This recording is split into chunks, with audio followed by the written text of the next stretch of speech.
Minister Wang Yi also made the case for a strong global multilateral system. In fact, he said China is on the path to peace and development rather than plunder, looting and colonialism. We hear these days much about a growing global south, the power of the global south. Do you think their message is being heard now? I think their message is being heard.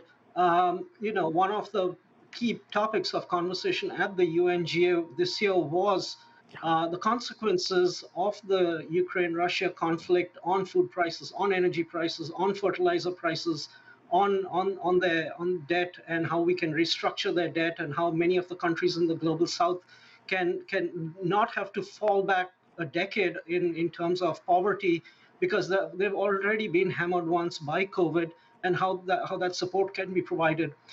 I think China's point out here primarily was that China is on the side of stability in international relations, a law-based order which respects international law and the territorial integrity of states, and China is in favor of development. We have to understand, Foreign Minister Wang Yi had a meeting on the sidelines of the UNGA with the Friends of the Global Development Initiative, which President Xi himself had introduced last year. There were almost 60 countries. They laid out 7 measures. China talked about the various funding mechanisms that will go. The Global Development Initiative is part and parcel of the larger UN 2030 Sustainable Development Goals.